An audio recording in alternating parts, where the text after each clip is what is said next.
Victor Avila describes the moment the Los Zetas cartel started opening fire on him and Agent Jaime Zapata. And I'm yelling at him. Jaime's sitting next to me. I'm yelling, kind of going like this. And then he shoots. He lets out rounds towards like the front uh, tire, front fender area of the Suburban. And he goes, boom, boom, boom, boom. I don't remember how many rounds, but he shoots several. And that's the very first time that I think I might have, I don't remember myself. I said, did he fucking shoot at the, like, did he shoot at the Suburban? Like, it was so surreal that it took me, I couldn't comprehend what was happening. Not that I didn't know what was happening. I didn't want to accept that that was happening. Did he just like fucking shoot at the door? Welcome to Game of Crimes.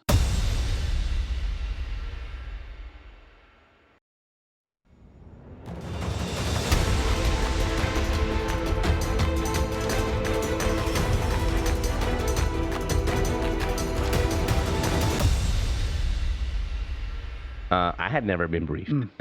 This, by the way, they had made these arrangements back in December. And this is February. This is February. Wow. And I was never privy to any email. I was never CC'd on any email. I was never told any of this until hours literally before the assignment, which, that's very wrong in law enforcement. Absolutely. You have to have your ducks in a row and have all that set up. And plus, he's so not. If I didn't know, forget Jaime. Jaime was even less. He was just like, go help Victor drive, basically. Go help him because it's a long drive. And he's not issued any weapons. He's not carrying long guns. No. I mean, he doesn't even have a pistol. Well, you guys aren't going to the Piggly Wiggly to pick up groceries and milk. I mean, they're sending you to pick up. Anyway, but as you can see, though, as you start talking about this, you can start seeing one thing begets another, which begets another. I mean, it's almost the perfect storm of all the things that could go wrong at a certain time. That's right. But so you and Jaime, even though they say you're not supposed to be armed, have you guys got access to anything in the vehicle? I have two firearms that are issued to me, two handguns, a Glock 19 and a SIG 229, P2229 in my backpack. And I have those backpacks that have a holster, and then my other gun is in a holster inside with some mags in there, extra magazines, and I have a bunch of magazines around the Suburban too. And I get my backpack and place it. I'm in the driver's seat, behind the seat on the floorboard right there, easy access. And I told Jaime, one of the first stops that we did, I said, hey, by the way, I got these two. If the shit hits the fan, that's exactly the words that I use. And he said, okay. And head off back to Highway 57, heading north until we make contact with our friends from the Monterey office at kilometer marker 100, which is, we left at 6:30. We made contact with them about 11:30. So any issues from going before the turnaround and everything go okay? Did you see anything that remotely looked like the Zetas or surveillance or anything? Nothing. It's very smooth. Took 5 minutes to bring those boxes from one. By the way, they're driving the exact same Suburban that we are, except theirs is cream colored, ours is blue, and we transfer them over. Takes 5 minutes. I even asked the restaurant that was there. I asked the lady.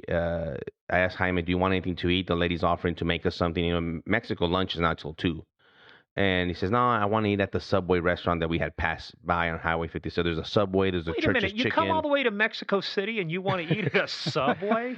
He wanted to eat Subway. My God! I think he was just taken aback that there was a Subway in Mexico. Yeah. And I said, hey, you want Subway? We'll eat Subway, man. I don't have a problem. We'll eat Subway. And so we used the restroom there.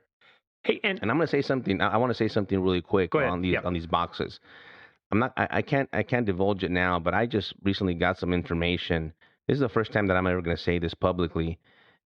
Just last week, I got some information that the boxes possibly are not what they always told me that was in there. The boxes that we picked up that I always have said that they're electronic surveillance equipment and possibly not that. It was not that at all. It was something else. And let me tell you, when I heard that last week, it is, I'm beyond shocked, but I have to explore that before I go further with any information. But I want to tell you that this is almost 11 years later, and I'm still getting people calling me and telling me information. This is how crazy this is. I know you can't discuss it, but I got to ask one question. Was it something in that box of a personal nature for your bosses? Maybe. Unfucking believable. See, Murph, you read my mind. I'm sitting here going, you know what it was? I've seen this happen before too. Somebody wants a bottle of scotch. Somebody's got some cigars. Somebody's got this. And what do? They detail some people to go run their fucking errands for them. Yep. To go deliver shit. Yep. Are we say it. Are we anywhere in the ballpark? You're fucking on the ballpark right there. Oh, and how would we have known that? This just gets more and more incredible. You guys, Murph, you've been there, done that, man. You guys have been there, done that. You know what shows up in diplomatic pouches in Pakistan or Turkey, and you're right. This is.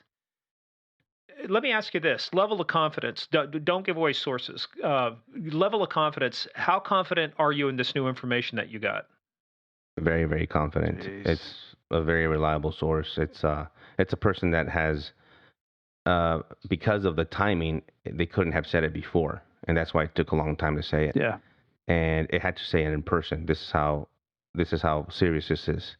They said it to me in person, and let me tell you, I didn't have the time. I'm out there campaigning. I don't have the time to react to it. Mm-hmm. As we're talking about it, of course, I'm reacting it with you guys here, but I trust you guys. You guys have been through this. You guys know. I mean, look at you guys. Well, I got to tell you, I've never been shot at by the Zetas. I've never had to go deliver a fucking package for a moron super. Well, I take that back, but not 6 hours on the most dangerous highway in Mexico. Right. Holy. It is incredible. I don't know what avenues I'll have to explore that, but I will at one point, because if that. According to him, it's like, this is the truth. By the way, these I'm not talking 2 boxes, guys. These are a lot of boxes. No, he said in the book it took the whole back of the Suburban, not just the third row, but the second row too. Yeah. We had to bring the second row, which in fact is what kept my backpack down and kind of I didn't have any access to my backpack, because we lowered the seat and then we lowered the third row seat, and we packed those bags. I have pictures of them from the court case, but and I use them during my presentation. But anyway, we do it. We do the exchange. Jaime wants Subway, and here we go. I'm still driving, by the way. And to your question, Morgan, about about on the way back now, this is the very first time that we get an indication, that at least I do, that something is wrong. Hey, and hold on before you get into that. I want to ask you one more quick question about the vehicle, because there's a place not too far from where I'm out here in Murph. Maybe you know where it is too, where they take you out.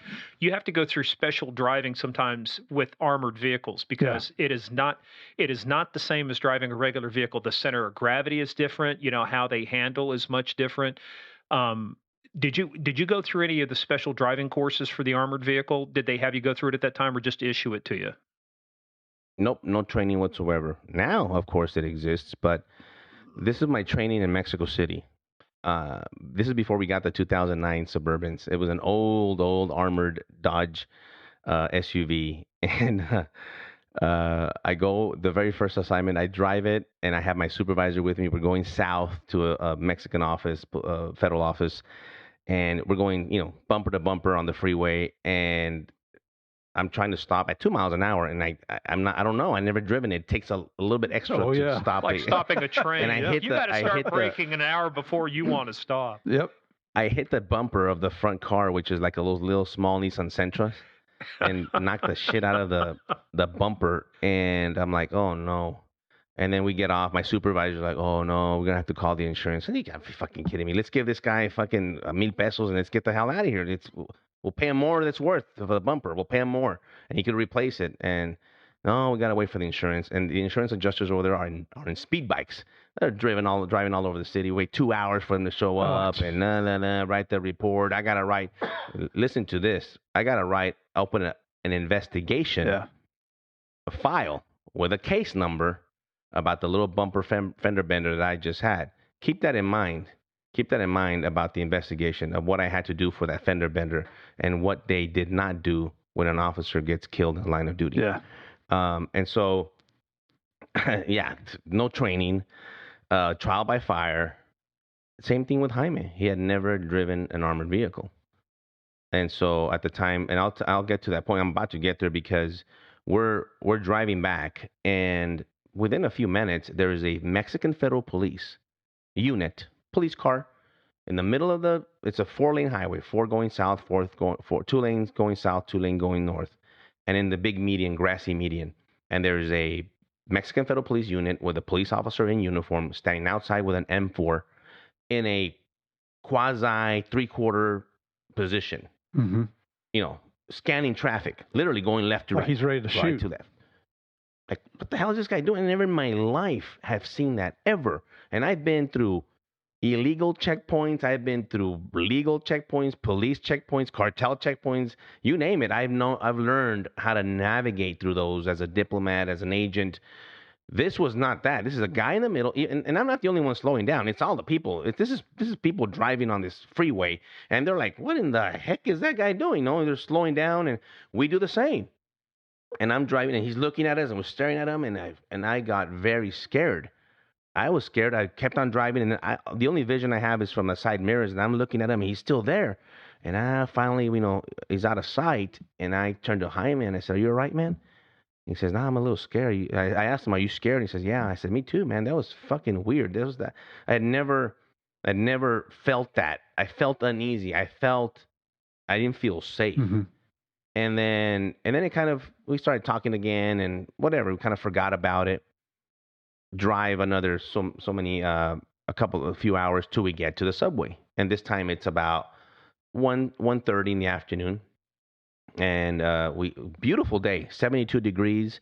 I told Jaime this is another perk of living over here. The weather's gorgeous, very clear day, very hardly any people in that big stop where the restaurants are at. We eat outside for half an hour, and then we hit the road at 2 o'clock. Continue to go south to Mexico City. I throw him the keys. I say, "Okay, it's your turn to help me drive. I need to do a bunch of stuff on the BlackBerry." I had a human trafficking conference going on that was going to be set up in Ciudad Juarez, arrest warrants. You can imagine. I said, I'll take this time while Jaime drives for me to get some work done. And I told him, "Listen, when we get into Mexico City, I'm not going to put you through this and make you go through the traffic in Mexico City at 7 p.m., which is rush hour in Mexico City." I said, "You'll pull over and I'll take it from there and we'll get us back to the embassy." And he said, "Okay, great." I called my supervisor and gave him our 20, our location, and said, "We're here. We're going to be more or less coming in, and I'll call you there at that time. 10-4, good to go." Within 15 minutes of driving, I'm on the phone, and Jaime gives me the heads up and says, "Hey, two SUVs pass us at a high rate of speed." I told Jaime, keep it at 70, 72 miles an hour. Get used to the weight of the vehicle. It's an open road. This is the best way for you to actually get used to the weight and the shifting of the car. And then the two SUVs passes at a high rate of speed. They're probably going 90 plus miles an hour. And he says, "Oh, heads up." And I look up, and he says, there's a gun, a silhouette of a rifle in the backseat of the second SUV. And I catch it. And they are gone. And I said, "Just let them go, man. Let them go. And I don't know who they are or whatever. Just go." In Mexico, there could be police officers. You have no idea who they could be. They take off. We could almost not see them anymore. That's how fast they were going. But before you knew it, we knew it. We were on top of them. They slowed down to 20 miles an hour. And boom, we're up on them. We're on the far right lane. One's in front of us. The other one's next to us. And they start blocking us in immediately. A rolling roadblock. The first car slows down. The car next to you pushes you to the right. Slow down, push, slow down, push. We got trained to do this at the academy. Mm-hmm. They're doing it on us. And I tell Jaime, "Hey, go, try to avoid him." And he tries to navigate through. But our Suburban obviously takes longer to accelerate and all that. These guys get back into position. And the second time, the SUV right next to us, which is right next to Jaime's door, they lower the windows and they come out with AK-47s. They're screaming to pull over, pull over, pull over, stop. How many guys do you see at this point between the two Suburbans? In the front, I don't know how many. In the side, we got two in the back seat with long guns, AKs, and the one in the passenger seat. So we have at least 4 people. Yeah. The driver and these 3, and they're like, pull over, all in Spanish, of course. And what was your thought at that point? Was your thinking that, hey, they've made us as American agents, they're after us? No. What did you think? No, it was. I get that question a lot. It was to me, it was unbelievability. I didn't believe it.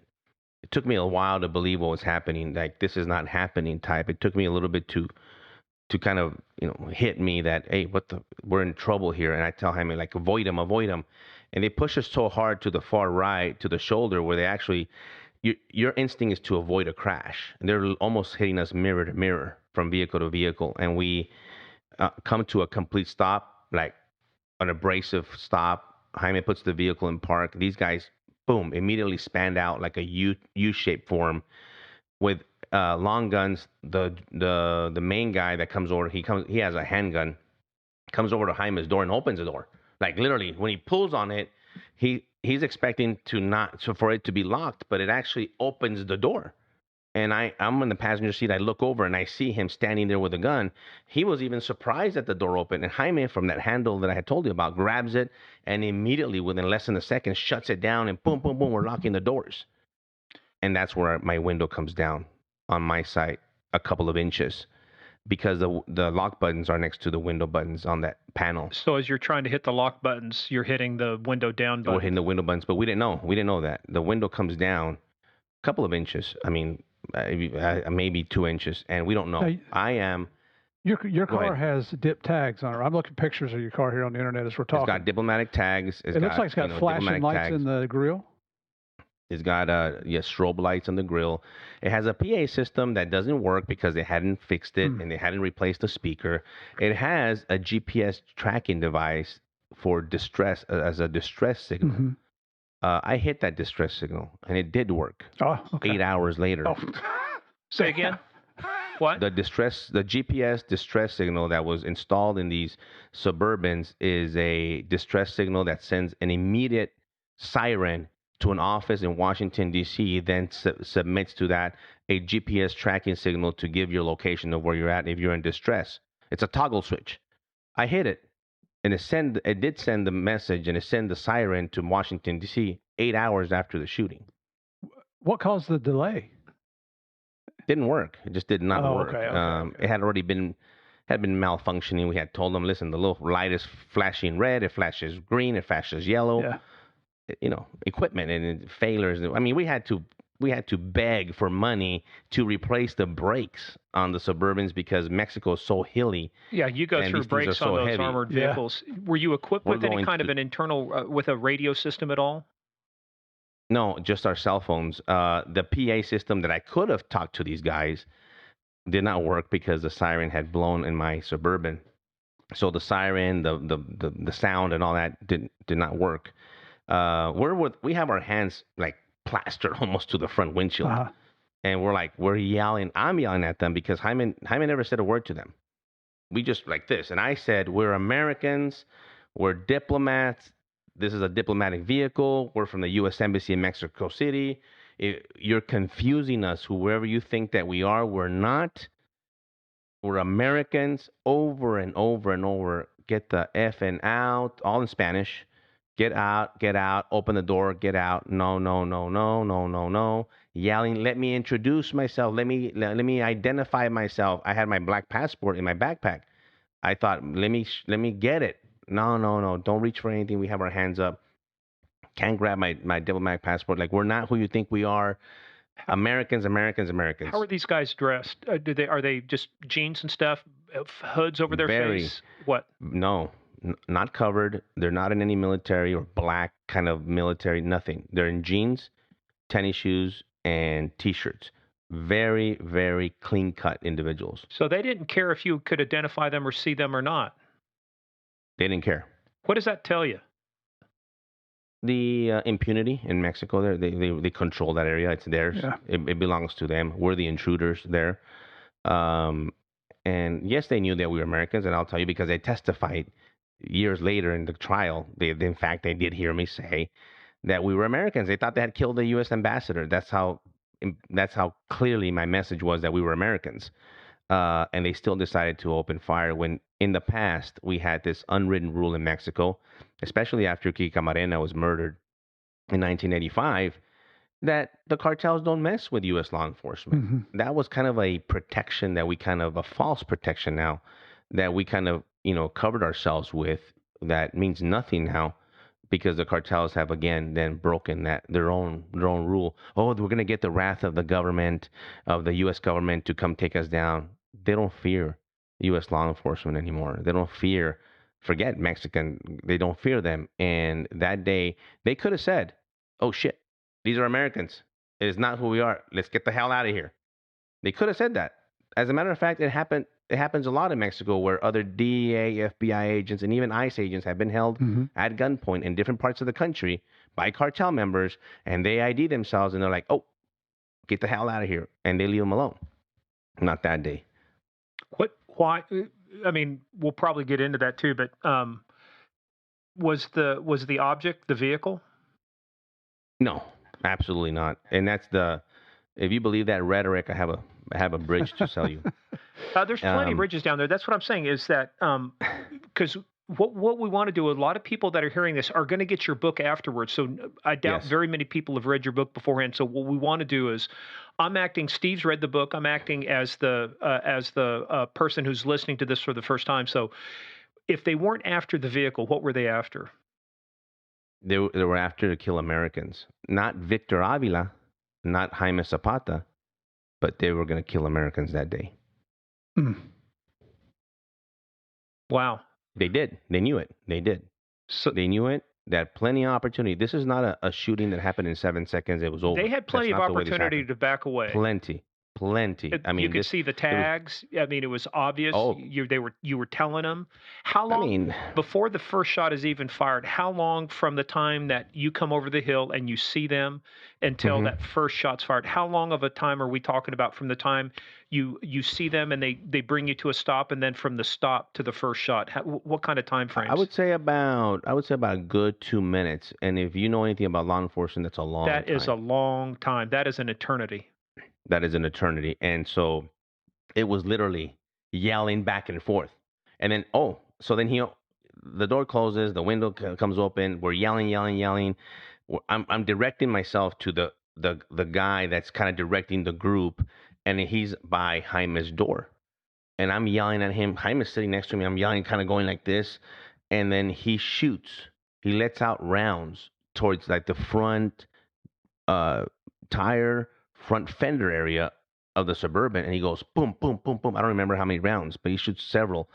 And that's the very first time that I think I might have, I don't remember if I said, did he fucking shoot at did he shoot at the Suburban? Like, it was so surreal that it took me, I couldn't comprehend what was happening. Not that I didn't know what was happening. I didn't want to accept that was happening.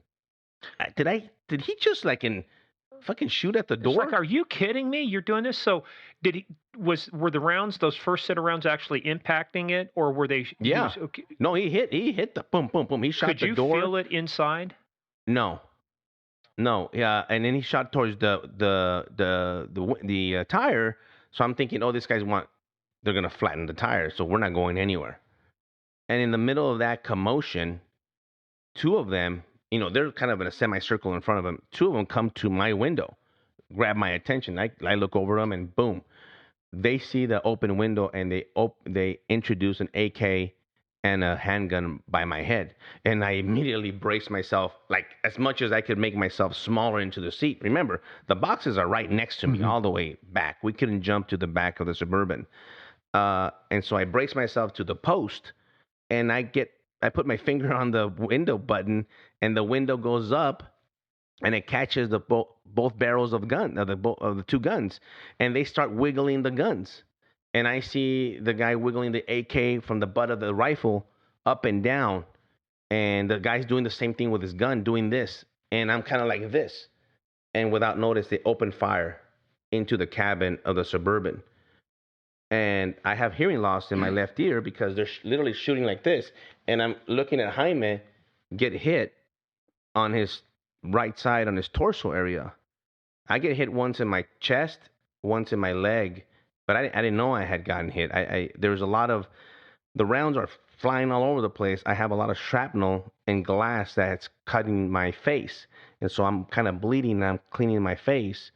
And I see Jaime get hit with, he gets shot with an AK-47 round in his left leg, and he was bleeding profusely. And this part is kind of fast, and then they pull the guns out, and somehow I still have my finger in there, and the the window goes up. Before that, by the way, I grabbed the handgun. I tried to wiggle it from the guy, and it burned the heck out of my finger, my index finger, and my thumb. Trying to stop him from doing it. The windows then eventually go up, and they just start shooting, spraying the Suburban with gunfire on my side. And I tell Jaime, go, go, go, go, go. And I grab the gear shift and I slam it down to drive. And he puts his foot on the gas, and he's already starting to become a bit unresponsive. And I push his knee on the gas, and we ram and crash their SUV that's blocking us in the front. I'm trying to get back on Highway 57, get off the X, right? Just get off and try to go. But we do get off, but the vehicle just rolls from the right shoulder, the 2 lanes into the median, the grassy area. I grab the steering wheel and steer the Suburban, try to get it back on Highway 57, and that's where it ends. That's where you see the picture of where the Suburban stops. This whole time they're shooting at it, by the way. Jaime is becoming unresponsive. He does yell, "I'm shot." He yells, "I'm going to die." He says, "You're not going to die. I'm calling for help right now." I get my Nextel radio phone. It doesn't work. It has no signal. I slam it on the floorboard. I pick up my BlackBerry phone, and I call the embassy. And that phone call is online if you guys want to listen to it. Hang on a second. It's embassy. Switch office. This is Victor Avila from ICE. We are shot. We are shot. We are on the highway of Querétaro, Mexico. We've been shot and attacked on the highway. I am an ICE special agent. What is your name, you said, sir? Victor Avila. Please call Jerry Miles. I don't have another phone. Where did you look? Please call Jerry Miles. We've been shot on the highway. Highway? What is the highway, sir? To where? Mexico, Querétaro. They know where I'm at. Okay. Try to remain online, please. So as you can see in that call, and I never used the term Highway 57 because we never called it Highway 57. We called it, according to the nearest state that we were at, Mexico, Querétaro, Mexico, San Luis Potosí, Mexico. That's how we refer to that highway. But Jerry Miles is the attaché, the head of the whole office. I asked him to call him. They know where I'm at. They don't know where I'm at. Nobody knows where I'm at. The call gets routed to the regional security office, which is the office of the diplomatic security special agents in an embassy. They have this agency where they oversee the security of the ambassador and all that. And they also do their own investigations. They answer the phone. It happens to be a temporary receptionist, and she gets the phone, doesn't know what to say. She drops the phone, runs down the hallway, and yells, "There's a special agent, Victor Avila, has been shot." My wife works there. She's 5 feet away. She comes out of the office and says, "What the heck did you just say?"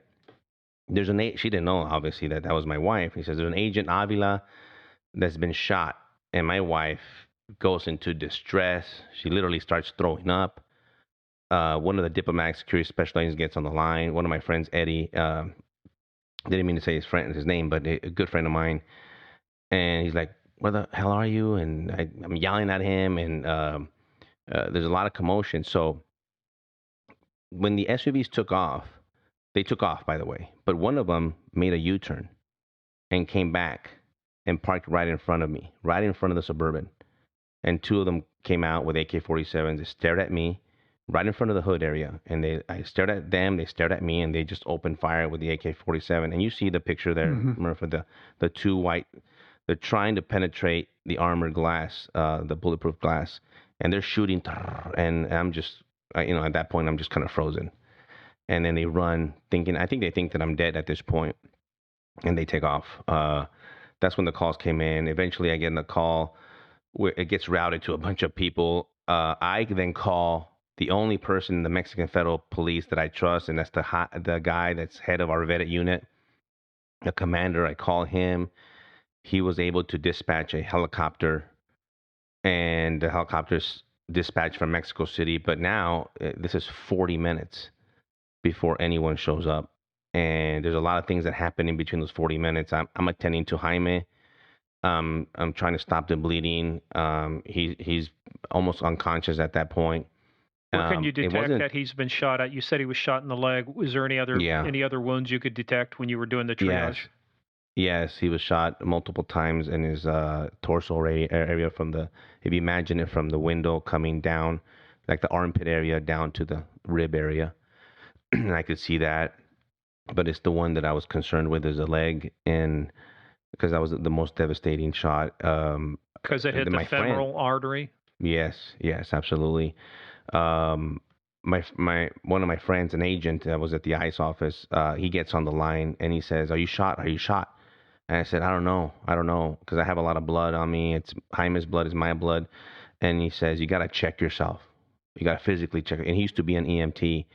And I said, "Okay." And because I'm kind of cleaning my face, Right. And then finally, that's the first time I see the shot from my chest, and I see the blood literally streaming from the down from the nipple area all the way down to my jeans, like soaked.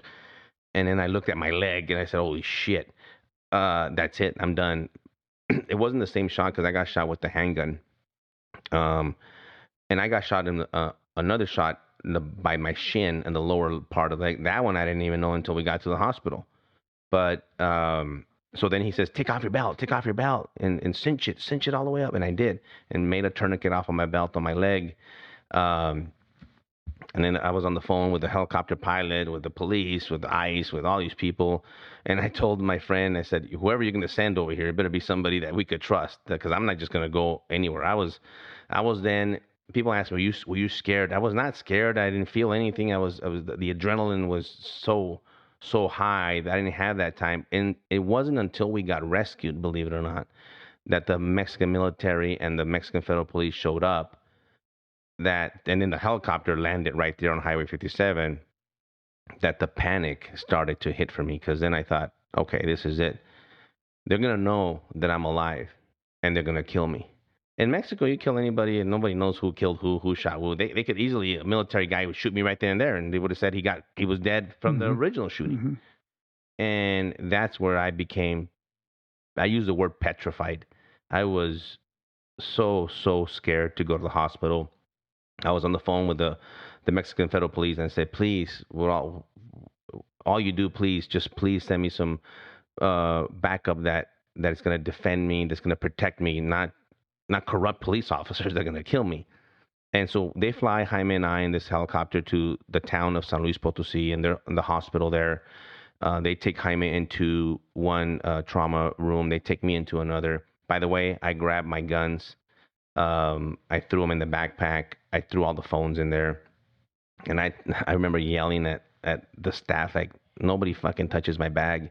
That bag doesn't leave my sight. And they're like, okay. The hospital didn't know that we were Americans. They assumed that we were Mexican federal police, like undercover or something, because we weren't wearing any uniform. And I didn't give them my name, and I wasn't going to give them my name because I was convinced that I was going to get killed in that hospital. That's how scared I was. Well, And just one thing I refused medication and all that. I remember reading in the book, before the helicopter got there, an ambulance came out to you guys, didn't it? Oh yeah. Thanks for that, Mer. So during the 40-minute wait, there's this ambulance that shows up to the right shoulder of the Suburban on the other side of Highway 57. You know the shape of a when you see an ambulance, it's a vehicle that used to be an ambulance. It doesn't have any special markings on it. And this guy comes over. By then, I already have my guns, one in my waistband, and I'm pointing the other one at him. And he's like, open the door, and I'm here to help you. I'm like, fuck you. I'm like, open the door, and I'm going to shoot you right here. Open the door, I'm going to shoot you. And he's like, no, I'm here to help. Da, da, da. It turns out that was Los Zetas. That's their own ambulance. That's the ambulance that they use when they actually are patrolling the areas to help their own when they get shot in these confrontations with the police and military.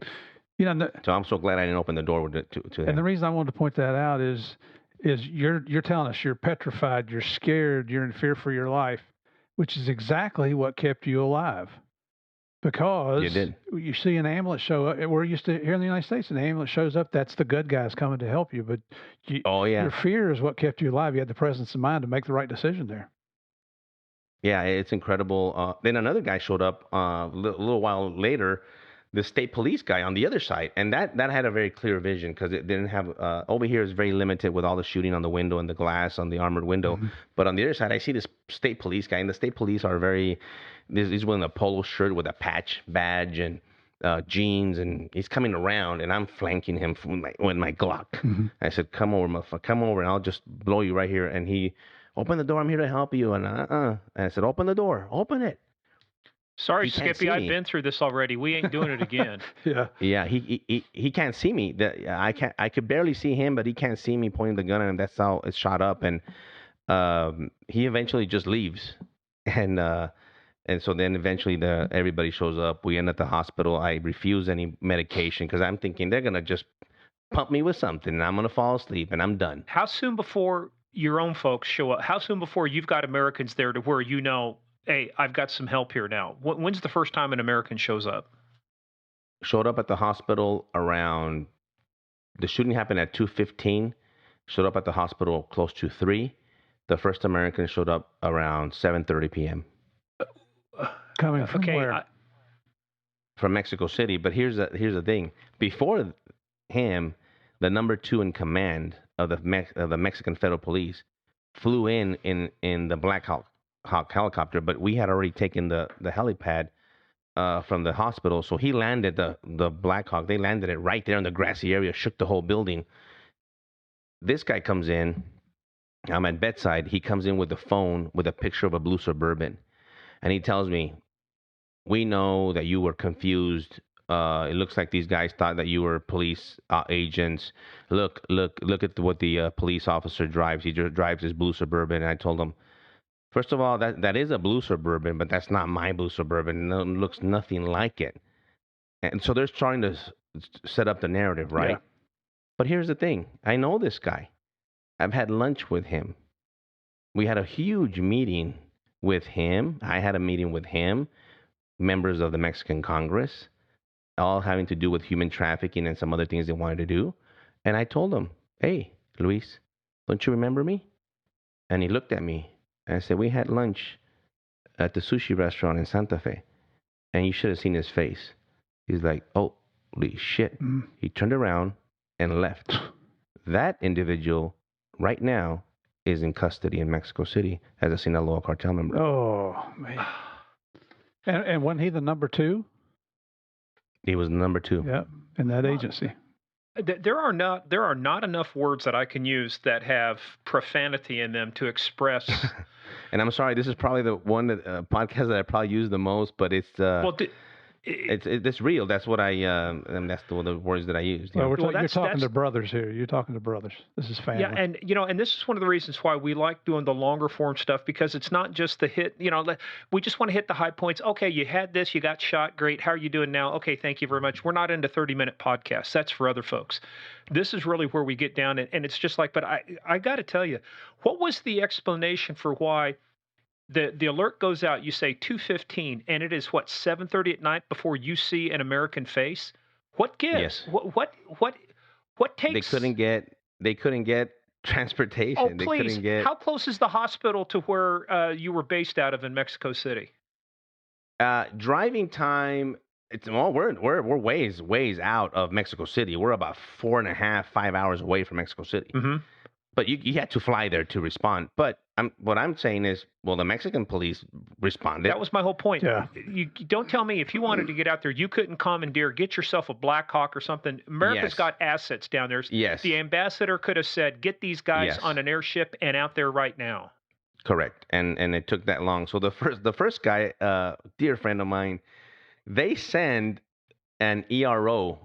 ICE has 2 divisions, HSI, Homeland Security Investigations, the special agents, and the other part of ICE that you hear a lot about in the news is the enforcement removal operations, the deportation guys. Mm-hmm. And we had one of those guys assigned to our office. That's the guy that showed up. He's a good friend of mine. And let me tell you, when I saw him, it was a sight for sore eyes when I saw him. He walked in that hospital room. It was a sigh of relief, and I wanted to fucking kiss him because I'm a Mexican American from that heritage, and I felt like the most foreign person ever, and I felt so lonely being from that heritage that I could have been in China for all intents and purposes, and I was the loneliest person on that road. And I'm not from there. I wasn't born there. I'm not a Mexican. I'm an American. It doesn't mean that I ignore my heritage. Right. It has nothing to do with that. I'm from here, from the United States of America. And that day was very, very profound. And I've been a patriot my life, but boy, you tell me after that, you feel You feel it. You feel it in your heart. Oh, yeah. You feel it in your head. And so this guy he shows up. We start talking, and eventually everybody shows up. The DEA did incredible work. DEA, a Secret Service, U.S. Marshals, FBI starts taking statements, all that, and then all of a sudden, reality sets in that you are in fact in a foreign country, and the chatter starts coming in that two things. One, they know where you live in Mexico City, and now my family are possibly in danger. So they tell my wife is already with agents there. They give her 1 hour, pack a bag, let's get the hell out of here. My wife literally packs a bag, like throwing stuff in there. They take her to a hotel, my kids, and they secure them in an unknown location.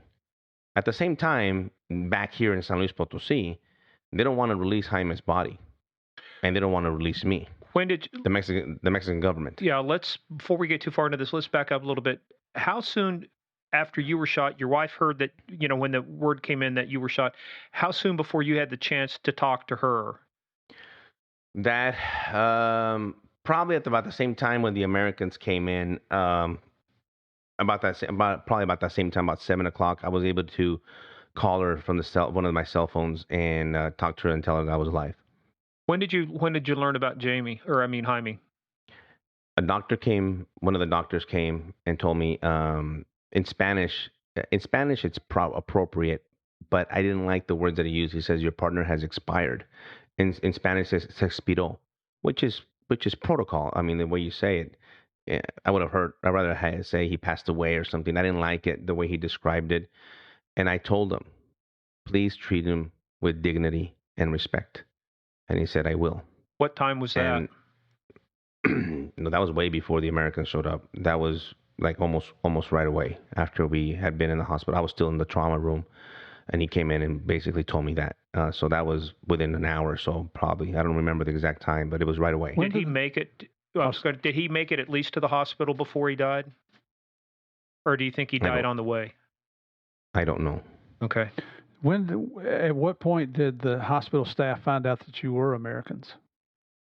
Until the backup came from the Mexican Federal Police sent their elite. This is like, think of the SWAT team, but like on steroids. Mm-hmm.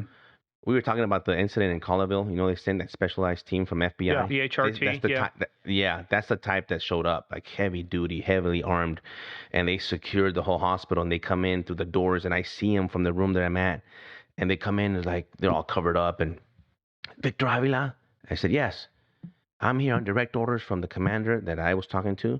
You are safe. No one's gonna hurt you. No one's gonna come into this hospital. We have operational control of this building. And that's the first time I breathed a little sigh of relief. But then what I did is I kind of went off a little bit on the staff. And I said, listen, I'm an American. I'm a U.S. Special Agent with Immigration and Customs Enforcement. And I'm sorry. No, this is emotional. It's emotional for me listening to your story. This is hard to listen to. Just thank the good Lord you're here telling your story to us. I was proud. Mm-hmm. I was proud to tell him who I was. And I wanted to tell him who I was, and I did. But I remember kind of shouting at them and telling them, this is who I fucking am. This is who I am. Yep. This is who I am. I'm representing my country here. And they were treating us well. There's nothing wrong with the hospital. Let me tell you, they did. You could see the reaction in their faces like, oh, shit, we have an international incident in our hands here. They're not Mexicans. These guys are Americans, and we haven't seen that ever. Yeah. And it did change the atmosphere of the hospital. It didn't change the treatment. They had an incredible team, and they took really good care of me. And I'll tell you why I know that. Because the hospital, and I'll go into this, when I ended up in Houston, the chief surgeon in Houston knew the doctor that treated me in Mexico, which is kind of weird, right? They had been at a conference, and he said, Victor, you were actually in very good hands. And I was. They treated me very well. But nevertheless, once the security got there and the U.S. military and helicopters, and you could imagine, the hospital staff was like, what in the heck is just going on here? Yeah. And but I want to kind of go into all of a sudden you realize that you're not in the United States and the rules and the laws are different. And all of a sudden, I'm detained. I'm not free to go. You're detained by who? The Mexican federal police want to, not the federal police, the PGR, the prosecutor, which is really the ones who run the cases in Mexico. They want to detain me, or they don't want to let me go. I'm not. They don't want me to go anywhere because since I am now involved in a shooting and I'm a witness to the shooting and all this thing, you gotta remember in Mexico it's backwards. I might be liable here. In Mexico, if you crash into somebody, it's a criminal offense, not like the U.S. where it's a civil offense. Mm-hmm. And so our U.S. team is like, oh, what the hell's going on here? Even though I have diplomatic. I was about to say that. Look, you can say you wanted to detain me, but I've got something here that says I have diplomatic immunity. You can, under law and stuff, they can kind of hold you for a little bit. But when they make a demand, when the ambassador makes a demand, the embassy makes a demand, says return our guy, you basically, at least under international law, you got to return the diplomat. Otherwise, you know what happens is we say, no, you do that to us, we'll do that to you. You will have no diplomatic immunity. And that conversation was happening. And it was starting to get tense.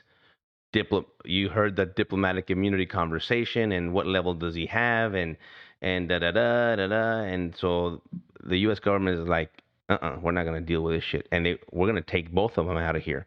And so they call a DEA plane. Thanks God for DEA. DEA sends a plane, I think from Miami. And it shows up and it lands there in San Luis Potosí. The U.S. embassy came in. The U.S. embassy doctor came with the whole people, and that he's now taking care of me. And he's like, "Listen, Victor, your blood pressure is through the roof, man. You're gonna have a fucking heart attack. You gotta calm down. I need to give you some medication because I didn't want any. Right. I didn't want it. He says, I gotta bring you down, man. I said, okay. When we go on the plane, I'll let you give me something. And so they got me out of there at 3 a.m. And he gave me a pill, and they put me on the plane off to Houston. Now, we didn't have that success with Jaime. They held Jaime's body, and they didn't let us take him before they did the autopsy. They said, we will do the autopsy on Jaime. And we were like, no, you're not. It's ours. But we lost that battle right there, and they performed the autopsy on Jaime there. Then they turned over the body. And that goes back to that discussion we're having because he was over on an official passport, not a diplomatic passport, and he didn't enjoy the same protections of law that you did, which actually we're going to talk about later as the aftermath of the case. This actually factors into part of a reversal of the convictions because Correct. Of the lack of diplomatic status. Very true. Very true. This, man, It's horrific. You it's want horrible. to get mad. I don't know who to get mad at this point. Yeah. Shit, I was mad at a lot of people for a long time. I mean, I already went through that. But it's it's a blaming game. Who do you blame? But it's a lot of people. It's a lot of cracks that were opened up and people fell through them. My family and I included, Jaime's family included. So we get out, show up in Bentop Hospital in Houston. They treat me better. They treat me like continuous treatment there. They fly Jaime to Dover, Maryland, and reunite them over there. And then eventually they pull my family out from Mexico City and fly them to El Paso, Texas. Then the following day, I make contact with them, and they fly me to El Paso, and we are reunited in El Paso. What is the extent of your injuries now that you've been triaged and taken care of? Where have you been shot? The biggest one was in my leg and the top of my thigh area, and the ones in my chest. It's very lucky it went in and went out, and caused very little damage to my lungs or the top of my ribs. The bottom of my shin area went in and came out from the bottom of the shin. So if you see the bone, it actually did this like a U.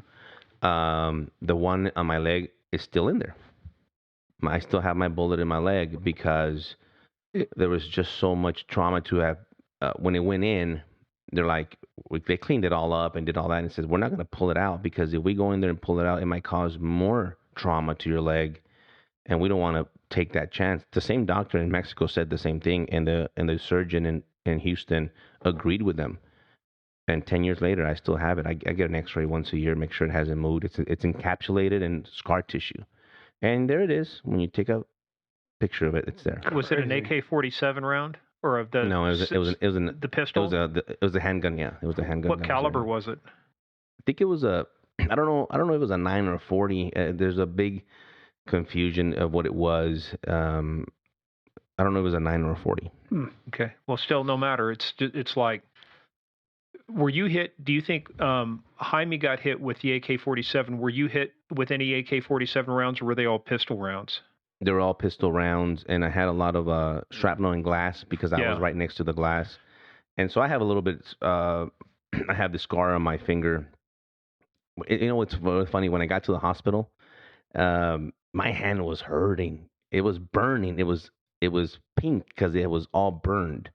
On my finger was my skin had peeled off when I grabbed the handgun, and so the people asked me what was hurting your leg. You got shot? No, I was looking at this hand. It stung like like please somebody take care of this burning hand because it had burned, and so I have scar here. I have a scar on my lid. I guess where I closed my eyes and it got cut. Yeah.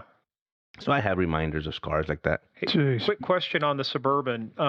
How many times did that Suburban get shot, and did any of the rounds penetrate the Suburban? Great question. Over 100 rounds, and a lot of rounds penetrated. A lot of people think, well, it's an armored vehicle. It's not going to come in. Yeah, a lot of them still came in, and some of them were lodged in the boxes. And through the boxes, lodged in our back seat. Wow. So those also protected me and Jaime from getting shot from the back. Jeez. And so now you're back in El Paso, but your ordeal's not over, is it? You're back in the United States. You're ready to be taken care of. It's just starting. You're not kidding. Hell is about to start. People ask me what was worse, the shooting or the aftermath. The aftermath, because the aftermath, the shooting, all that was 40 minutes, whatever it was, and we went through that. The aftermath lasted for years. Mm-hmm. So much that I ended up taking a medical retirement in 2015. And it was because they didn't want me back at work. They didn't want me. I didn't realize that I had lost my career and I was never going to be a special agent the day I got shot. And I got to tell you something. It just allowed me to connect a dot because I'm sitting here thinking, why? And we're going to talk about this too, because there's a couple references here to weapons that come out of Fast and Furious. We want to talk about that. But it just hit me with the information that you just disclosed to us on that. And folks, we're not here. We're not the news organization. Now we're disclosing it, exclusively only on. No, we had no idea going into this podcast that you were going to tell us that. But all of a sudden, it just hit me, is that why did they target you the way that they did? And all of a sudden, it goes back to the conversation we had about what was in the boxes and who's covering up what was in the boxes. Because it seems to me, who's ever involved in jamming this down your throat is also got some kind of connection to the boxes, either directly or indirectly through people that it's theirs or work for them. Am I close, off? Where am I at? You are hitting the head on the nail, because we made it about my family and I tried to wrap our heads around it. Why are they retaliating against us? What did I do to them? All I did was get shot. Why are we being treated this way? It's because we filed a lawsuit against them. Everybody sues everybody in the country. This is our system. I sued them for negligence, and I thought maybe it's because I filed a lawsuit. Maybe it's because of Fast and Furious. 2 of the weapons recovered are part of Operation Fast and Furious out of Texas. That's a fact. A couple of the weapons. Where did they recover these weapons at? When they arrested the Zeta members. And so I'll kind of go back a little bit here. So there was a launch of law enforcement that was, activity that was sent out, and on the U.S. side and the Mexican side, and they did an incredible job. They picked these guys up, and during the time they picked them up, they recovered these weapons. And sure enough, 2 of them, guess what? Coming out of Texas under the watch of the ATF, that were walked into Mexico, into the hands of the Zeta cartel, just like the ones that killed Agent Brian Terry. Mm-hmm. Yeah. 2 months before. Any indication that any of the weapons used on you guys that day were Fast and Furious weapons? It's linked to them, definitely. Okay. So Fast and Furious started in Arizona, and it was to be expanded around the whole United States. This one went from Fast and Furious, Arizona, through New Mexico, into El Paso and Dallas. It is Fast and Furious. Yeah. So you guys, so now you've been shot. I mean, when we talk about the aftermath, there's the rehab part, which is that's one thing. That's the physical rehab, but it's the Yes. but it's the you guys normally when you're shot like that or when you're injured in the line of duty, you take one for the team in a sense. They take care of you. It's like, where do you want to go? What kind of post do you want to do? What was the aftermath of that piece of it? I mean, you're going through rehab. Let's talk, just kind of compartmentalize it. How long does your rehab last before you're fit for return for duty? About 5 months, and we're in Washington. We do it in D.C. because they didn't want us nowhere near the U.S.-Mexican border due to the threat to law enforcement. That threat was still alive, and they said go to D.C. We were okay with that. We went to D.C. Where'd you live when you were out here? We lived in Virginia and Where at? Falls Church, Virginia. Falls Church. Dude, you weren't that far away. Why didn't you fucking call? We could have had coffee or something. I didn't know you were.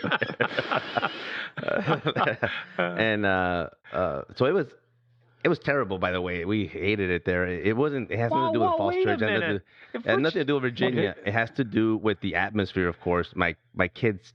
This is the way we showed up to DC.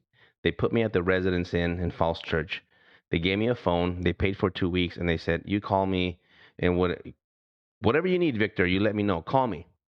Okay. Oh, well, my kids need to go to school.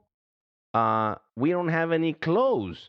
My wife had a bag that she had a bunch of short sleeve shirts. It's fucking snowing outside. You're in Fairfax County. I don't have a jacket. Yeah, you're in Fairfax County. What month did you show up in Virginia? We showed up right after the funeral, like February 20-something. It was freezing. Which it's freezing right now. It's January, yeah. So it's cold in Virginia, and you guys, all you have are clothes for Mexico City. Yes, and never went back. Never went back to the apartment. So if you leave your house today, you're never going to go back to that house. Well, what do you need? Well, you need a toothbrush. You need everything. You need everything. My kids needed school supplies. Oh, I want to put them in the school system. Well, you need an address. Well, they're not going to take the hotel address. Well, I need an apartment. Oh, my goodness. Here we go. I'm in my crutches, crying in my headquarters of the Office of International Affairs for ICE, begging them to get me housing. You know what the response is? Victor, we don't have any funding mechanism to do that. Really? Where is it in the book? Show me in the book where it says that a U.S. federal agent gets killed in line of duty in Mexico City. Show it to me. And they're like, well, it's not in there. That's right, because it never fucking happened. So think about doing something. Can't do it because since we don't have it, and since it doesn't exist, and since it's not written, we don't know what to do. My wife and I went into $200,000 in debt because there's no funding mechanism at ICE. You know, I remember the very first at my parents' house when I went to El Paso when we showed up. The very first thing, my wife had grabbed my checkbook. That was the first expenditure, a $500 check that I wrote her. Boom, here. And got wiped out. My savings, a lot of my 401k, had to sell a property. And we were okay financially. Had some rentals, but the money started going and going because we had to then start a new home in DC there in Virginia. And I never got reimbursed, not one penny from the agency. I'm past that, maybe not as to mention it, but a lot of other people did help us. A lot of other police departments helped us. Let's make a distinction here too, because there is a danger. Sometimes people think that you're just pissing and moaning. No, there's a difference between. It's not so much. It's, you know what? You can look at an agency and go, an agency doesn't do anything. The FBI, HSI, DEA, they're an agency. It is an entity. It's the people inside there that make the difference. You could have a supervisor. I guarantee you, and I say this with all respect, if Murph had been your boss, I guarantee you he would have moved heaven and earth. That's right. To figure this shit out. They would have got you taken care of. So it's not. See, this thing, and what I'm saying is, you're still proud of the agency. You're still proud of the work, but it's these people. inside the agency. It's like when we talked to Jay Dobbins, Jaybird, and talked about how he got treated afterwards. It's the people. And as we find out, guess what? He got screwed by a couple guys directly involved in Fast and Furious. I mean, there is a thread running through here. It's not the agency. It's the people can make all the difference. You can make a choice to say, I'm going to bat for my people. I'm backing you up. You took one for the team. Your partner got killed. We put you in a dangerous situation. We're going to make it right. You could say that and be a member of any agency, from a small department to, to whatever, the biggest department, it all boils down to it goes back to the leadership. And like you're saying, Murph, it's the leadership, it's the people inside these agencies. That's whoever claims that they, quote, were a leader, they weren't. They should have been going to bat for you. No one stepped up. No one stepped up. I'll tell you what, I had this conversation with ex-director Tom Homan, ex-ICE director Tom Homan, who worked under President Trump. He apologized. He said, Victor, I'm so sorry about how this agency treated you. I said, Tom, you weren't there. You weren't the director. It was, the shooting happened before him. And he says, I don't care. I'm still apologizing for them because they treated you like shit. And he said, that if I would have been there, exactly what you just said about Murph. That if I would have been there, it would have been different. Of course, it would have been different. And so now you start thinking you start thinking it's the politics, it's the people that are in charge. They don't really care for the police. They don't. That's not their priority. And so now they're clouded by other political ideologies or other issues, and all that came into play. So the point is, we got the short end of the stick, big time. And about almost 5 months, I get a tip from somebody and says, "Hey, you gotta go to. There's an opening in Spain. Go ask for it." I admitted this whole part. I had already been promoted from a GS-13 to a supervisory special agent in Mexico, and I was going to go open the office in Merida. We're going to open a brand new office down there, and I was going to run that office for the remainder of my tour.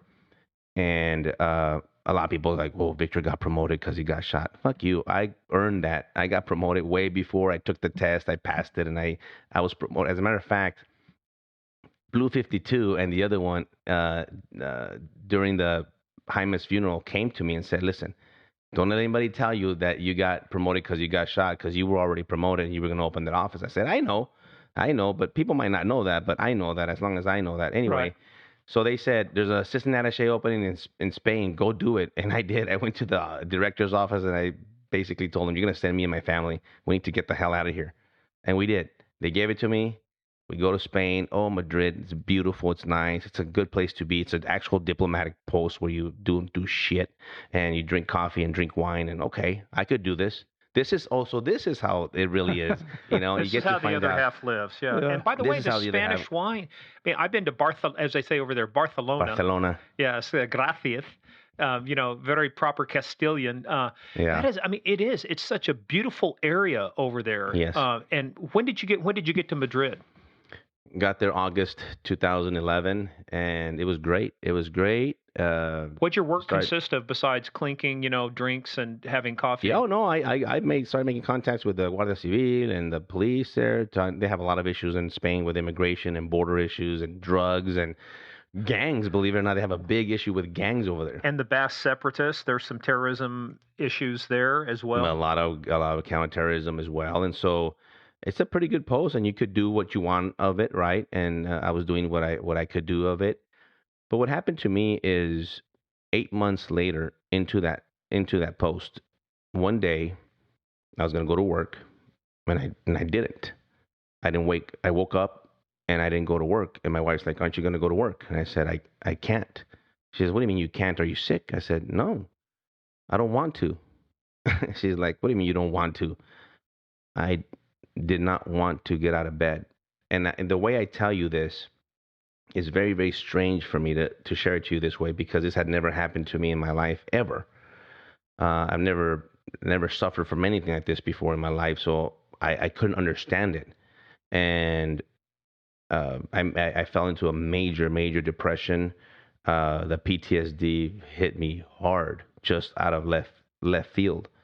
A lot of fear, a lot of night terrors, a lot of that stuff, losing my hair and all these weird weight gain. And so it just happened like that. Literally, one day it just happened to me. And I tried to get some help from my agency, and that didn't happen. I went to the military attaché at the U.S. Embassy. And because I know the soldiers go through this, I said, these guys had to have some resources. And sure enough, I go up to the military attaché's office and I say, listen, I need some help here. Something's going on with me. I need to do some counseling or talk to somebody. And he says, oh, we have a great program, Victor. As a matter of fact, it's a PTSD program down in Rhoda, south of. I said, yeah, I'll do it. Let me see if I could set it up with my agency. I said, why why are you coming here?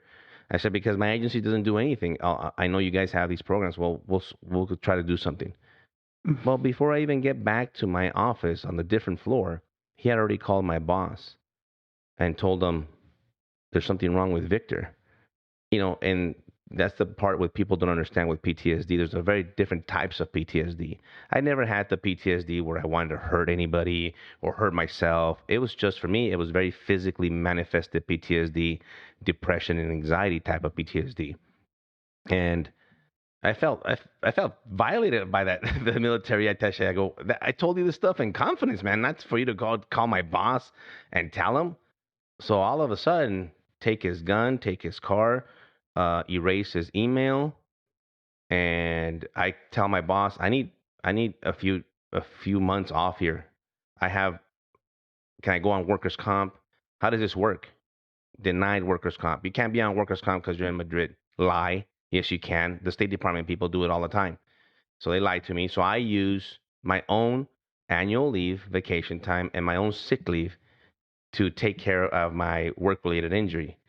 And the reason why I have a bunch of hours is because I never called in sick. I had like 1,000 hours, and I had a lot of vacation time because I never took a lot of vacation. I was a good employee. Well, I had to end up using my own time to go to the counseling to try to get better.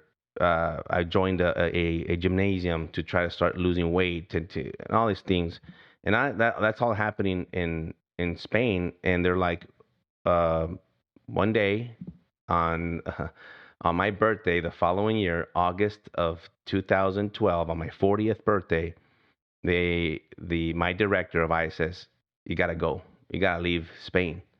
And I said, why? Well, set And up he that. says, Tell the listeners how that actually happened. Where were you? What were you getting ready to do? I was in Puerto Rico. My family and I were in Puerto Rico. We had been invited by the ICE Hispanic American Association organization. They were going to honor me and give me an award. And they flew us all out there, and the director was there, and there was this huge event, a luncheon, and I was going to speak, and we were nice that it was a nice recognition. My wife and I were there. The kids were out by the pool, and we are there. And right before I actually go get the award, my director comes to me and says, hey, by the way, you have to leave Spain. And I said, what do you mean? What are you talking about? Well, the ambassador doesn't want you there. You have to get out. And I said, okay. And then, by the way, welcome, Victor. Thank you so much. And I go up there, get the award.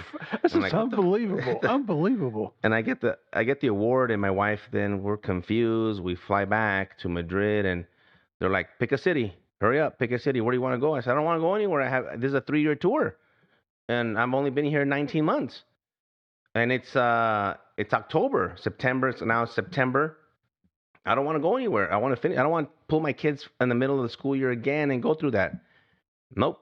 You got to go. Oh, by the way, I went up to the ambassador's office and asked, why do you want to kick me out? What did I do to you? It's like, it's not me. The ambassador doesn't care. We don't care if you're here 10 years. It's your agency that doesn't want you here, Victor. It's ICE that doesn't want you here. The ambassador basically didn't even know who you were, right? He's like, he didn't care. Victor, he didn't know who I was. Yeah, he didn't know who I was. It's like, it's not us. Believe me, we don't care if you live here or don't live here. It's not us. That's your agency asking to curtail you. So I fight it. They issue me a 3R letter, which is very bad in our line of work. It's either you resign, you retire, or you relocate. And that letter is usually issued to an agent that has committed a crime or violated major policy at work. And I had not done neither of those. And so, well, I'm not going to resign. I guess I'm not going to retire. I guess I'll relocate. And they said, okay, well, where are you going to go? Well, I want to go to San Antonio, Texas. Wherever you want to go, Victor. I want to go to San Antonio. You don't want to go there. Well, okay, I want to go to Austin. Nope. It's a small office. Well, I want to go to Flagstaff, Arizona. Well, shit. Well, where? It ended up being either Tampa or Denver, and we chose Denver. And they wanted me to show up on December 23rd of 2012. I said, you guys are nuts. I'm not showing up to a hotel 2 days before Christmas, a place that I've never to live. I fought that one. I won that one to at least let me show up till the following year on January 19th. By the way, I had to, you know how hard it is to move from one country to another? Mm-hmm. All of a sudden, my wife and I are going nuts trying to get a moving company to come pack our stuff, get it shipped, our car. Oh my God, it's a nightmare. Kids out of school, enroll them somewhere in Colorado. Where am I going to live? I'm calling agents over there. Where do I buy a house? I'm not going to put my kids in an apartment. I cleaned out my bank account. I'm going to go buy a house. I went and bought a house. It was nuts. It was nuts. So anyway, we ended up there. Never actually worked in Denver. I did show up a couple of times. They had me on. I was at work. I was at home receiving a paycheck, but I was already erased from the system. I didn't have my call sign was erased. My email was erased. They had already taken my guns. They had already taken the G-Ride. And they wanted to take my badge, and I told you, you're not going to take that one. You will take it from my dead cold hands. And the agents that went to the house were very respectful. They're like, hey, we're not going to take your badges. I said, well, I wasn't going to give them to you anyway. I earned these credentials. And so I was in a very awkward situation there in Denver until I finally started getting some advice from congressmen and women that I knew. I just was trying to get some relief. Eventually, they said, you got to try to retire, Victor. Let's just try to separate. I tried for an early retirement, which would have given me a little bit more money. They denied that. I went the medical route, and that's a nightmare through Social Security. You can imagine. It took me 6 months, 5 to 6 months to get all the paperwork in order, email, all that online. Got it done. Went through ICE. They accepted it. Sent it over to OPM, Office of Personnel Management. They give you a number. Takes them about a year to review. I didn't wait that long. I sent that information to Congressman Michael McCall out of Texas, and he sent a congressional inquiry, and 45 days later, I was medically retired in May of 2015. So what did you do during that time in Denver? I mean, you're collecting a paycheck, right? Yeah, I was collecting a paycheck. It was very weird. I'll tell you what I did. I reunited with my kids. I reunited with my family. Good. I hadn't seen them in a long time. Yeah. And all of a sudden, I'm grilling for them. I'm going to my son's soccer games. I'm getting better. I'm going to therapy. I'm losing weight. I'm getting better. That's what I did. That's what I did in Denver. I rehabbed the other part. A lot of people they rehab the physical part, but they forget that they have to rehab the emotional and mental part. Right. And I did. And we made some great friends in our neighborhood. It was actually ended up being a great post, believe it or not, to be in Denver. Unfortunately, I never actually really worked the office there. But then I start thinking, then I start, this is enough. I'm going to start talking because they had kept me shut for a long time, not to say anything. And I start exploring, and I call a friend of mine with Sky News out of the UK. They do a big documentary. If you want to go to YouTube and check it out, it's called Agent Down on YouTube. Punch in Agent Down on YouTube. You'll see about a 45-minute documentary, and it's a really good documentary with an reenactment of the shooting and everything. We did that, and then I decided to start writing a book. I start writing the book, and it's not easy to write a book. I kid around with my wife. I said, I went to UTEP. I went to college. I'm going to write the book. No. It's super hard to write a book. But yes. I wanted to get the story down. I wanted Jaime's memory to be alive because nobody knew. No one knows. 10 years later, very few people, believe it or not, still know what I just shared with you today. Right. And that's not right. Right. The agency has failed in keeping Jaime's memory alive. And I always compare DEA with this because DEA has done a phenomenal job in keeping Agent Enrique Camarena's memory alive to this day. Yeah. There was a huge a thing that happened, I think not so long ago, a few months ago, that I couldn't go to, that they honored him. They continue to honor him every year, all this. But Special Agent Jaime Zapata, there's hardly an email that comes out on February 15th. If it wasn't for a friend of mine that I have in there, that maybe they would put nothing out. And you'll never forget. And you'll really put something out on February 15th on his anniversary. And so anyway, I will gladly take on that role. I will do it. I will put it out. I will talk about him. I will do and say the sacrifice that he gave for our country, and I will continue to do it as long as I can. That's why I wrote this book and put the information in there. And I also, by the way, because I went through an identity crisis. Oh, this is the guy that got shot. This is the guy that survived. Well, you know what? I was actually a guy that had a pretty good expertise regarding our border, regarding a lot of issues, human trafficking and drug trafficking and everything else that we're seeing today. So I wrote about it. I said, I'm going to put in here what I believe that I would do in these circumstances and what I know about my expertise, and that's what I put in there. I wanted people to know that I do have some skills. I do have a lot to offer. I'll have a lot of service to offer. And then so finally the book comes out, and because of the book, you start getting called to do interviews, and I started doing that. The speaking engagements, not a lot, not Murph style and Peña, maybe one day. One day we'll get there. But I started sharing my story in person, build the PowerPoint. I went to Jay Dobbins, he invited me once to the one that he speaks, and I was blown away, like, oh my goodness, this is great. And so I do something like that and share a lot of it with police agencies, military people, and even other type of organizations. It kind of then started leaning into a political realm because people wanted to know about the border. Mm-hmm. And so I never would have, I could have told you 10 years ago I'd never be in this situation after I wrote the book. And what do I do? I'm still fairly young. I could do something here. I could have something to offer. And the best way for me to do is to serve. The only difference is it happens to be a political office. And that's where I'm at. That's where I'm at today with this candidacy for Texas Land Commissioner. This office has my name written all over it. If you ever looked at the duties of a person, because we have a lot of people that represent us, a lot of politicians, and you're like, why is this person in this position? How did he get there? Well, they elected him, but it has nothing to do with the position. No, this one really does. Mm-hmm.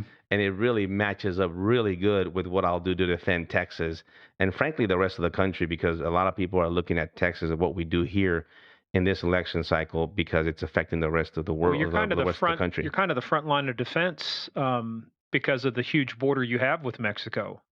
That's right. So tell us about. So let's talk about that too. Hey, but one thing I want to make a point on, and I was looking at my notes here from our pre-call. This went up beyond just your immediate supervisors. I mean, this went all the way up beyond ICE. This went to the director, the secretary of the Department of Homeland Security. Mm-hmm. And that person was at that time? Gianna Napolitano. Here's what I'm flummoxed about. I keep going back to, it's one of those things. I feel like Peter Falk in Columbo. Yeah, there's just one thing. This small thing, it's still bothering me. It's bothering me about the boxes. Again, what if it was so urgent? Get a plane up there. Don't tell me. Are you telling me they couldn't have got a plane, or some other thing? Or what was it? I keep going back to this. What was it that was so important? And who had the juice then? It's not just, we're not talking about a GS9 here, No. I mean, who had the juice to run it up the chain to where maybe the secretary didn't know exactly what was going on, but somebody was saying, hey, we got to get rid of this guy. It's got to be this way. I mean, where does that juice come from? I'll tell you, that's a great question. And very few people ask that. And it's a great question because the way the office in Mexico was being run was not independent. Like the attaché didn't have the ultimate authority. He did not have it. It went through Washington and our office over there. As a matter of fact, I'm going to say it to you this way. The Washington office had us by the balls. Mm-hmm. That's the way it is. That's the way it was. Whether that's right or wrong, I don't know. You could not do anything in Mexico without the approval of Washington. So if this attaché and had his stuff, and if it was his personal stuff or not, and if he decided, then he was on his own. He didn't ask Washington, because I would like to believe that Washington would never approve this. How in the hell are we going to send two agents to go get your shit? So That's a very good question. It is. They were heavily involved. We had a Mexico desk. Every you have the Europe desk, you have the Asia desk. Europe, Asia, we had the Mexico desk. We had a desk for with 12 people just for one country. Yep. Yep. That's how busy it was. And you couldn't do anything without going through that desk in DC. Well, and to kind of play off of Morgan's point here, you go back and look how this whole thing started, and you went through your chain of command to question the order they were giving you to go on Highway 57, right? You went to your immediate supervisor, then it went up to the second level supervisor's assistant attaché. So we are quasi-military, but we in law enforcement, we have a chain of command. What really bothers me is going back to Puerto Rico and frickin' Dinkins, the head of ICE, coming to you personally. Could he have not picked a worse fucking time? You're getting ready to be recognized for what happened to you. And douchebag comes over and he's like, oh, hey, yes, I'm going to get kicked out of Spain. The ambassador doesn't want you, which turns out to be a bald-faced lie. The chain of command runs two ways. He should be coming. He should be getting that message back down through your chain of command. Well, I'll tell you what, lies. Yeah. I then seek the help of the Office of Special Counsel, which somebody said, hey, you got to look out for them. They do something. They look into wrongdoings, and they do. They look. I put at the very end when I was doing this, and approached them. I put it in the book because I had these allegations that I submitted to the Office of Special Counsel in D.C. and the Office of OSC. What they do is they look into these wrongdoings, right? Mm-hmm. Of these agencies, and I had basically they break it down to 6 allegations. Some of them overlap. And they force the Department of Homeland Security and ICE to actually investigate. Now, remember what I told you about what I had to do on that fender bender? I was getting ready to talk about that, opening the case, right? Yep. You had to open a case on a fender bender, but I guess you're about to tell us, I'm a brilliant detective. I think I can connect the dots here. I'm going to guess that there probably wasn't a case opened on this the same way it was on your car? Nope. And eventually How did I know that? I'm frickin' Nostradamus. I predict. But here's the thing. Somebody that knew went to ICE and said, you mean you guys haven't opened a case? And everybody was like, no, you better fucking open a number now. And they eventually did. And they did open it. But here's the thing. It didn't matter that they opened it. Who would you think would be the number one person that they would interview? Well, it'd have to be you. Yeah. That's right. Exactly. I never have in 11 years. Never been interviewed by anybody. Wait, so allegations about what went on that day involving the death of an agent, Highway 57, message from all of this stuff, you're the central figure. You're trying to tell me today, as we sit on this podcast, nobody has interviewed you. The only interview, not part of the investigation. Not part of the investigation. When you guys know this, but I'll just say it for the audience, it doesn't matter if there's an FBI criminal investigation. It doesn't matter if the embassy does its investigation. It doesn't matter. ICE, by law, has to do its own investigation because it involved one of their employees, just like if you would have gone into a car accident. Mm-hmm. Same thing. You have to open an investigation, talk to the agent, talk to the witnesses, and do your thing. Well, I was waiting for that. When is OPR, Office of Professional Responsibility? When is the actual agent going to come and get my version of what happened? It's never happened. The only interview that was given and that I gave was because the Office of Special Counsel ordered the Department of Homeland Security to send 2 OPR agents to come talk to me. And then, but that's not part of it's not part of the original case. It's not part of the investigation. It's part of the OSC investigation. Very different. Mm-hmm. It's still not part of the case number that they opened OSC up. It's part of the Office of Special Counsel. Yeah, an Office of Special Counsel is outside the organization to where has nothing to do with it. OPR is your own internal. That's internal affairs. FBI has OPR. Steve, is it OPR at DEA too? Yeah, OPR. And think about this. Who is the only person in the world on the good guy side that knows what happened on February 15th on Highway 57? There's only one person in the whole world on the good guy side, and who's that? You. Well, it ain't you and it ain't me. I'm going to guess it's going to be Victor. And you would think that I would give them, they would want to hear me out. Absolutely. Never happened. So OSC, dude, I'm sorry. We got to them, stop this. I got to go have a drink because that's the only way I can continue on at this point. OSC, let me tell you, I got to finish this quick. So OSC forces them, and 2 agents come, and this is a few years ago, guys. This is not a long time ago. I lay it out, and I finally get to say my story, at least to the OPR guys. Okay, but here's the kicker. Because of that investigation, and by the way, DHS corroborates 3 of my allegations, and they say, yes, in fact, we did screw up, but we're not going to do anything. We're going to possibly do some disciplinary action on some people. Whatever. They all got promoted. They're all heads of offices. But that's not the key. I then get to see that investigation that they opened up, that case number of Mexico City to investigate the shooting. Mm-hmm. And oh my God, the interviews I get to read of my supervisor, of Blue 52, and of all the other people that they interviewed. Not me. And I get to read what they said. And I'm just going to share one because it's despicable. My supervisor, my immediate supervisor, Juan Gelista is his name, said that he offered to go on this mission in my place. And that I told him, no. I'll go. It's okay, Juan. I'll go. That fucking liar. Spineless.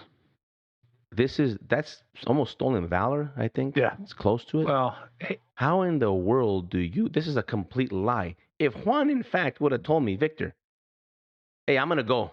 You stay with your wife, and hell yeah, I would have gone. Because you still got to make up for kind of screwing up things on, Valentine's Day. I mean, if it wasn't for your kids, Shit, if anyone would have volunteered to say, hey, Victor, I'll take it for you, man. Hey, that would have been cool. No. Yeah. But the audacity to say that officially in an interview that I offered to go in his place is beyond comprehension to me. Well, now those guys have integrity issues, and when you lose your integrity, you got no business carrying a freaking badge. Well, look, man, that's it, man. Right. When you punch out of this business, integrity is the only thing you can take with you. That's right. That's right. Badge, gun, those are things. Integrity is you. Real quickly, like I said, we're going to make folks read the book. Anybody who's listening, you better buy the book, agentunderfirebook.com. Yep. Read the book. But you keep saying Blue 52. Yeah. So explain the significance of Blue 52, because all I can think of is Peyton Manning going, Blue 52, Omaha. That's it. That's the reason why I didn't give him that nickname. It was my coworker that gave him that nickname because he looks like Peyton Manning. He's 6'5", tall dude, looks like Peyton Manning. And that was his nickname in the office, Blue 52. Like he's hiking the ball, and so that's why that's his nickname. That's what we called him. And he came in strong. And when he came to Mexico, he came on strong. Like I'm gonna rule here, and I'm gonna govern, and He had no idea how Mexico functioned. And one day, I don't even know if I should share this story or not, but I'm already here. I'm gonna tell it to you. I was in charge of the director's visit. It's about 1:30 in the morning. I'm outside of the hotel. Shift. I had just turned over my team, the security team, during the day to the night team. I'm gonna go drive home. I'm in my Suburban. Here comes Blue 52. He had been in country for a week, and he's like, "You've been drinking?" I said, "What are you talking about?"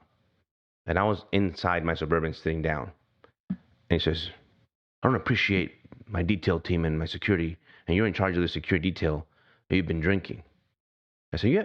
I said, "Are you accusing me of something? Or you want to ask me something? Because if you want to ask me, I'm right here." And I get off of the Suburban, and of course I'm looking up. He's fucking tall, and I'm like, "And how tall are you, Victor?"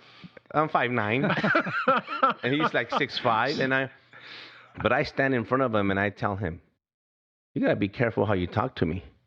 You're not just talking to any punk off the street. You can't just come up to me and start accusing me of drinking on the job. You better be fucking careful how you talk to me, Tony." And he says, "Well, I'm just saying, man, you guys are out there laughing, and I don't know what the hell you have no idea how this thing works in this country." So then the next day, I go home very upset. I get into the office the following day, and he calls me in, and he's like, "Hey, I'm sorry about what I did last night." I said, "Man, you can't do that, man. You can't come in here and been here. You've been here 8 days. You have no idea how it goes here. You don't know idea what's going on. But if you're ever going to challenge me because you accuse me of something, you better be prepared, because that's not you're barking off the wrong tree. That's not the person I am. So that type of attitude, that they brought that. Yeah. They were so caught up with that. I'm the boss. I'm the deputy attaché. I'm the. Whatever. That's the difference between being a manager and a leader. Managers, that's a manager, right? That's not a leader. Hey, we want to actually end on a positive note here. So let's, so folks, you got to get the book. It's agentunderfirebook.com. Just go get Agent Under Fire by Victor Avila. You can find it on any place that sells books, and we'll also obviously have it listed on our book page. So we're going to put you on in our Hall of Fame on our book page. But let's talk about. Let's talk about post all of this stuff. Let's talk about what you're doing now, because you talked about Texas Land Commissioner, statewide office. Tell us about the office and where things stand for you right now with that. Absolutely. The most important thing that I'm going to tell you is VictorAvilaTX.com. That's for my campaign, VictorAvilaTX.com. This office is so important. I don't think it's been important ever because of what we're experiencing in our state. This office oversees 13 million acres of public land in Texas. And this office was created. It's the oldest office in the state of Texas, and it was created to defend Texas's land and our natural and mineral oil land and natural resources, mineral rights, and natural oil and gas, which we produce a lot of it. And because of that money that comes from it, those resources are then put back into the state of Texas. The main resources it goes to veteran benefits, and it goes to the permanent school fund. And I want to do that. I want to expand that. I want to look at that money. I want to see, especially with our veterans, where that money is being spent. But the first order of the day when I become land commissioner is I'm going to concentrate on those acres of land, of state land that we own on the border, and I'm going to secure it once and for all, because what's happening here in Texas is lawlessness. The Biden administration will do nothing. As a matter of fact, our Border Patrol agents are fed up. Now they're. I'm so glad they're speaking up and fighting against the secretary and fighting against their own administration for telling them lies about not allowing them to do their jobs. And that's one thing. That's the federal government. But we're not going to wait around in the state of Texas. I will do and secure. Yes, we're going to build barriers. We're going to put infrastructure. We're going to do whatever we can on state land. And I will get with the private landowners, which I already have, by the way. I already started talking to them. They're fed up too with the drugs, with the illegal aliens, with all the issues that coming through their property, destruction, and Victor, crime. But let me add on to that. They're not only finding that, a lot of these landowners are going out and actually finding the bodies of migrants who have died trying to cross into the United States. Absolutely. You go out onto your land and there are dead children, there's dead adults. If you want to talk about a humanitarian crisis, now look, Murph and I stay, we're not political. That doesn't mean our guests can't be, but there's no politics involved when you say we don't want anybody dying. There's no reason for kids. There's no reason for mothers to die. We've got to figure out a better way, a more humane way to do this stuff, as opposed to dying in the middle of of thousands of acres with no water, no food. Speaking of dying, an illegal alien killed Houston constable a few days ago. And he was one that was deported and illegally re-entered, right? Oh, yeah. And he'd been here illegally for 15 years with a bunch of crimes. He has a crime sheet, and he's on probation. How in the world do you have an illegal alien on probation? Where's the probation officer? I used to be a probation officer. What the hell? Yeah. There's just no accountability anymore. There was another police officer killed in Mesquite, Texas, a month and a half ago by an illegal alien. And not just the police officers, but the rest of the U.S. citizens that are being victimized at the hands of illegal aliens. We have enough crime in this country that we don't need more people coming in here to commit more crimes. Right. And I understand, before people think, it's not everybody. I know that. I know not everybody is criminal. Some want to come here to work. But the bottom line is the criminals are ruining it for everybody else. We do have a system. It's called a legal immigration system, and I'm all for it. But what's happening down there right now, and I just got back there on Sunday, and I've been going every month for the last year. It is, whatever you think of how bad the border is, it's worse. It is I don't know how to describe it besides lawlessness. You're just coming in. Well, let's You're just describe it walking this in. way, Victor. All of the human trafficking going across the border, how much does the cartel own and operate of that right now? All of it, 100%. Cartels are making billions of dollars with the human smuggling, with the human trafficking, with the methamphetamine, with the fentanyl. By the way, working with China, with the precursors and the chemicals that China gives them. Oh, and guess what I'm going to do as Texas Land Commissioner? I'm not going to sell our land to China and the CCP, which the prior administration already has. Which, by the way, a lot of the proceeds, the Mexican cartels are laundering that money through Chinese and state-controlled banks of China. Yes. So there's a whole issue there. I know some folks we're going to get some hate mail. Say you guys are getting political. No, we're talking about issues of national security, in reality, right? So, and that's why I was asking you. There was a time to where this was human trafficking organizations or some criminal groups. That you've just validated what I thought. 100% of what's coming across the border now is run by the cartels, which means anytime somebody successfully makes it in across, they bring them into the United States, that money that they paid goes back to kill more people, goes back to fund more cartels, goes back to buy more fentanyl, which, by the way, killed over 100,000, opioid deaths last year. Steve, what was it? Over 100,000? Over 100,000. First time. Here in the United States. That's just the United States. And you know what's causing the crime is the meth. Meth, I talked to San Antonio PD, Dallas PD, Houston PD, Abilene PD. In Colorado, the Colorado Police Officers Association, their number one issue with crime, meth. Methamphetamine. It's coming back. It's coming back. Everything goes in cycles. I tell you, that's what we've seen. Hey, look. Well, I want to ask one question, though. Yeah, far away. We've spoken to several groups in Texas, and I mean, you guys are known to do things big down there. 113 million acres. You guys just call that a ranch in Texas, don't you? There's a lot of land out here. Let me tell you, as a candidate, I've been driving around and flying around Texas. I thought I knew Texas. Whew, it's a big state. You want to know how big Texas is? Have you watched the spinoff of Yellowstone called 1883? Oh yeah. You talk about people who had it tough, back then, and going across the Brazos, and heading out west and heading up that way. Yep. Oh, what a great series. I'm not going to spoil it for you, but my wife is currently pissed at the show right now. I can't tell you why. I don't know how many episodes you've watched, but I believe it was episode 5. She's pissed. She's pissed at it. So if you haven't got to episode 5, get out some hankies. Get out the Kleenex. No spoilers on here. So, hey, Victor, again, there's a lot of stuff we could probably talk about, and we'll have to do this again. But let me ask you, I keep over here. You can't see it. I can grab it. Just a second. Yeah, too. While he's grabbing something there, of our listeners, Texas is one of the leading states for listeners listening to Game of Crime. So you folks in Texas, check out VictorAvilaTX.com. Check out and see what he's talking about here. That affects your lives personally. Well, it's the Republic of Texas, if we're being correct. So true. So like you, that is from the National Law Enforcement Officers Memorial. That is my friend Kent Newport. Everybody's got a friend. You never want to let their memory go.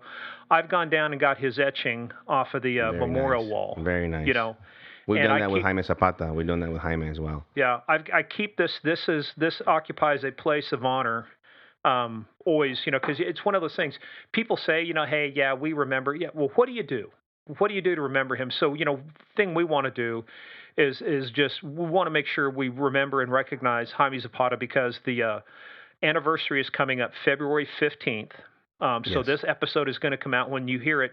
If you're hearing it for the first time, it's going to come out February 14th. So this is in advance, and we just want to tell you we will never forget Jaime. We will never forget what you did, and we'll never forget your service for our country. People can't see this, but this is me saluting you. Thank you, Victor, saying thank you, buddy. Words, I'm at a loss. Murph, no, I'm very rarely at a loss for words, but what you went through, never. But I just ran out of words to say to what to the way that you were treated. It's a shame. And I hope that you can confirm some of the stuff about the boxes and stuff, because all of a sudden when you said that, it started making sense about why would they take an agent who was shot by the Zeta cartels, one of the most dangerous areas in the world. I mean, dangerous like you would have been safer on the streets of, Kabul, or Baghdad. and an agent gets killed, and why he is not honored the way he ought to be, all of a sudden. So when we get to that point, we'd love to bring you back and talk about that stuff. But in the meantime, everybody go check out agentunderfirebook.com. Don't go to Agent Under Fire, because that'll take you to his alternate ego, which is James Bond, Avila, Victor Avila. But go to agentunderfirebook.com, download it, read it. There will be a test we will be having on this coming up soon. So I don't know what else to tell you, Victor. I mean, obviously, good luck. VictorAvilaTX.com. People can. It's okay to donate from anywhere in the United States. This is not Chicago, though. You just can't vote early and vote off. And I'll tell you what. I'm getting a bunch of donations from outside of the state of Texas, and they're sending me messages and saying, "Please secure Texas and secure the border, because we know that you'll be securing us as well." If it gets through Texas, it gets through everywhere else. So hey, that's right. No, I was just gonna say, an honor to meet you, Victor. To have you on the show. Look forward. Hopefully, get to meet you in Dallas here in a couple months. True American patriot, brother. Sorry the way your agency treated you. That should have never happened. Thank you for your service to our country and your willingness to continue to serve our country. Fucking hero. Damn Skippy. Thank you. Thank you for the opportunity to share the whole story. Probably one of the best podcasts I've ever done. Thank you so much. Thank you. Wait a minute. What do you mean one of the best? He was on with. He was on with. This is the longest podcast. You're digging yourself a hole. That's fine. Everybody, we're going to edit this out. I'm editing that part out. But as with all of you guys, everybody stay tuned for the debrief.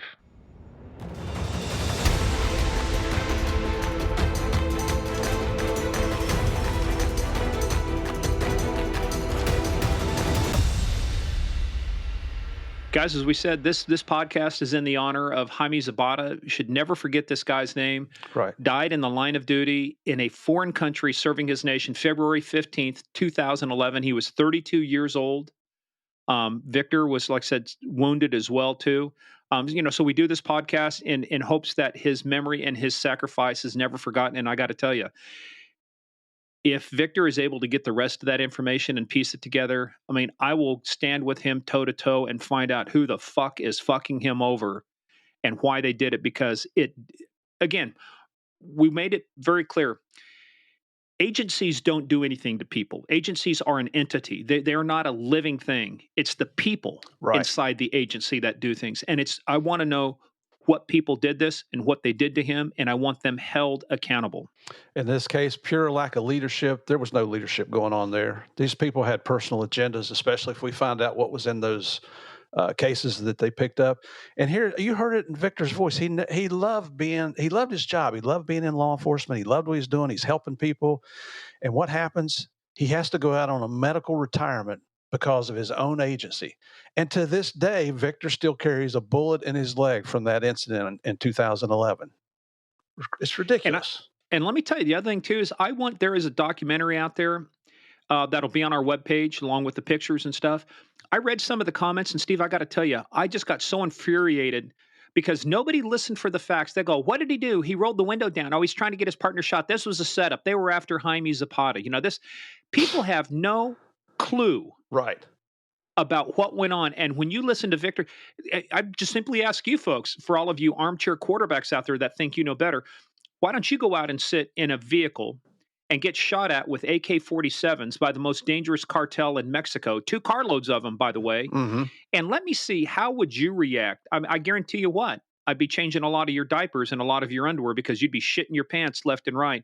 So before anybody starts judging Victor, put yourself in their shoes and listen to exactly what happened and why it happened, because I was telling him, normally windows don't roll down, or like he said, if they do, they're only a couple inches.